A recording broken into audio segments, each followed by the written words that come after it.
लगभग 45 साल पहले देश में एक आंदोलन हुआ था। इस आंदोलन की अगुवाई जेपी ने की थी। छात्रों ने उसमें बढ़ चढ़कर हिस्सा लिया और इंदिरा गांधी की तानाशाही सरकार गिर गई। इंदिरा गांधी की प्रधानमंत्री की कुर्सी चली गई।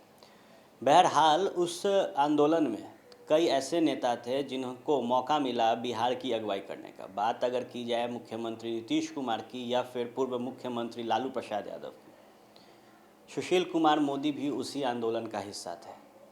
अब जिस तरीके से राजनीति बदल रही है उसके बाद माफ़ी का दौर इस बिहार की राजनीति में शुरू हो गया। 15 साल लालू प्रसाद यादव सत्ता में थे। उनकी राजद ने कमान संभाला और अगुवाई किया बिहार का। जब लालू प्रसाद यादव सत्ता से दूर गए तो नीतीश कुमार मुख्यमंत्री बने और अब 15 साल नीतीश सरकार बिहार में काबिज है। बहरहाल इस साल बिहार में विधानसभा चुनाव होने वाले हैं और इस चुनाव के ठीक पहले राजद कहीं ना कहीं माफ़ी मांगते नज़र आ रहा है। ये माफ़ी तेजस्वी यादव मांग रहे हैं। आपको बता दें कि फरवरी के महीने में जब कार्यक्रम था पटना के वेटनरी कॉलेज में, 23 तारीख का दिन था और तेजस्वी यादव मंच से माफ़ी मांग रहे थे। ये माफ़ी वो बिहार के लोगों से मांग रहे थे। साफ तौर पे वो कह रहे थे कि कुछ गलतियां लालू प्रसाद यादव और राबड़ी देवी के कार्यकाल में हुई, जिसकी सज़ा जनता ने उन्हें दी और सत्ता से दूर रखा। एक बार फिर तेजस्वी यादव का यह बयान चर्चा में है। 2 जुलाई को जब करिश्मा राय, जो कि ऐश्वर्या राय की बहन हैं और तेज प्रताप यादव की साली हैं, जिन्होंने राजद पार्टी का दामन थामा, उसके बाद तेजस्वी यादव मंच से फिर माफ़ी मांगते नजर आए। 15 साल हम लोग सत्ता में रहे थे, हम सरकार में नहीं थे, हम तो छोटे थे, लेकिन फिर भी हमारी सरकार रही। लेकिन इससे कोई इनकार नहीं कर सकता कि लालू जी ने सामाजिक न्याय नहीं किया। लालू जी ने सामाजिक न्याय किया। वो दौर अलग दौर था। ठीक है, 15 साल में हमसे कोई कमी या भूल होगी तो हम उसके लिए माफी भी मांगते हैं, लेकिन मौजूदा जो सरकार है, बिहार के वर्तमान जो मुख्यमंत्री आदरणीय नीतीश कुमार जी है, वो भी तो 15 साल रहे। वो भी तो बोले थे कि मैं पलायन रोक करके वहां पलायन रोकेंगे। वो तो बोले थे कि भाई रोजगार देंगे, किसानों की स्थिति को ठीक करेंगे, बिहार में चौतरफा विकास होगा। लालू जी के राज में जनप्रतिनिधियों का, गरीबों का, पार्टी वर्करों का सम्मान होता था। कोई भी ब्लॉक ऑफिस चला जाता था तो काम हो जाता था, इज्जत दिया जाता था। आज तो मंत्रियों की इज्जत नहीं है। नालंदा से महाराज जी आते हैं, सरोवर जी का क्या स्थिति है हमको पता है। गौरतलब है कि जिस तरीके से आज से 45 साल पहले छात्रों ने राजनीति की दिशा बदली, वही दिशा शायद अब बिहार में भी बदल रहा है। युवाओं का देश है भारत और युवा बिहार है। शायद युवाओं के नव को तेजस्वी यादव ने साफ तौर पर समझ लिया है। याद करा दें कि लालू प्रसाद यादव के समय में एक वाकया काफ़ी चर्चे में था, वो था भूरा बाल साफ करो। इस बात को कहने के बाद लालू प्रसाद यादव मजबूती के साथ सत्ता में आए थे और एक नया समीकरण बिहार को मिला था।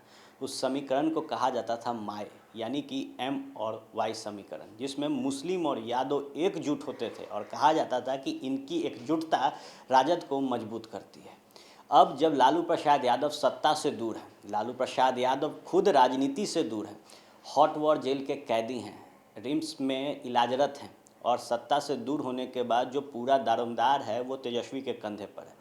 और तेजस्वी यादव शायद इस बात को समझ रहे हैं कि जो राजनीति उनके पिता लालू प्रसाद यादव ने की थी वो अब नहीं चलने वाली। जो स्टाइल लालू का था वो शायद अब नहीं चलने वाला। बता दें आपको कि 2019 के लोकसभा चुनाव में लालू पैतरा खूब आजमाया था तेजस्वी यादव ने, लेकिन करारी हार मिली थी। जब से राजद सत्ता से दूर हुई है उसके बाद से कुल बिहार में 6 चुनाव हुए, लोकसभा के और विधानसभा के। इन 6 चुनाव में कहीं ना कहीं राजद को 5 चुनाव में बड़ी हार मिली और एक चुनाव जो 2015 में राजद जीती, वो चुनाव राजद नीतीश कुमार के चेहरे पर लड़ रही थी। और यही कारण था जो राजद सत्ता से दूर चल रही थी, जो हर बार विपक्ष में कमज़ोर बैठती थी, वो मजबूत हुई और 80 विधायक उनके 2015 के विधानसभा चुनाव में तैयार हुए।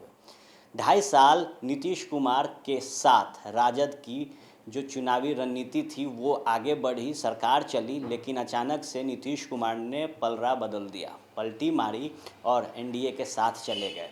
और यही बाबत में लालू प्रसाद की सक्रियता राजनीति से खत्म हुई। और इस सक्रियता के ख़त्म होते ही अब शायद तेजस्वी यादव इस चीज़ को बेहतर समझ गए हैं कि अगर बिहार में राजद को विकल्प बनाना है जनता का, तो लालू और राबड़ी का जो कार्यकाल था, जो राजनीति की स्टाइल थी, उससे बाहर निकलने की ज़रूरत है। और यही कारण है कि अक्सर जब तेजस्वी यादव मंच पर मौजूद होते हैं तो जनता से माफ़ी मांगते नज़र आते हैं। जाते जाते एक चीज़ जानने की ज़रूरत है आप तमाम लोगों को। तेजस्वी यादव जब भी माफ़ी मांग रहे हैं तो सत्ता में बैठे लोग लगातार तंज कस रहे हैं। उनका साफ तौर पे कहना है कि गलती लालू और राबड़ी ने की थी, इसलिए माफ़ी मांगने का हक लालू और राबड़ी को है। लेकिन जब भी तेजस्वी यादव ने माफ़ी मांगा है, उन्होंने साफ तौर पे कहा है कि जिस समय लालू और राबड़ी का शासन था उस समय मैं बहुत छोटा था, मौका मुझे चाहिए। साफ तौर पे बीते दिन जब तेजस्वी यादव माफ़ी मांग रहे थे तो उन्होंने जनता से एक अनुरोध किया। उस अनुरोध में उन्होंने कहा कि जनता अब हमारे साथ चले, जनता 1 कदम चलेगी तो हम 4 कदम चलेंगे, जनता 4 कदम चलेगी तो हम 16 कदम चलेंगे, ताकि इस बढ़ती कदम में बिहार में विकास की गंगा बह सके। बहरहाल अब तेजस्वी यादव लालू और राबड़ी की राजनीति से बाहर निकलकर एक अलग समीकरण बनाना चाहते हैं, जिसमें हर जात को जोड़कर वो आगे बढ़ना चाहते हैं।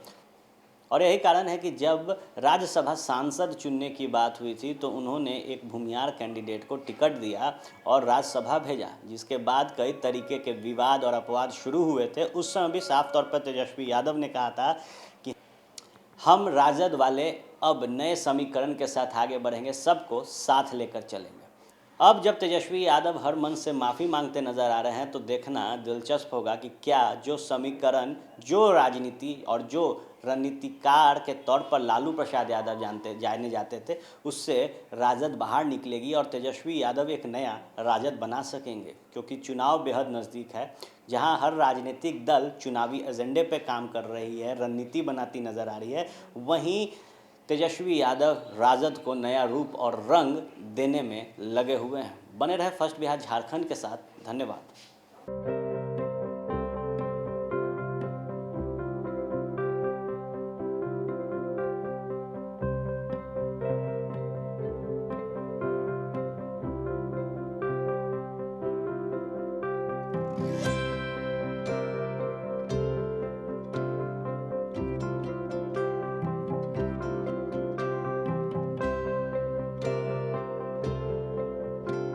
एक जिंदगी बचाने वाले को हीरो कहते हैं और 1000 जिंदगी बचाने वाले को health care worker. Our heart never hardens, our temper never tires. Our touch never hurts. We value what we do.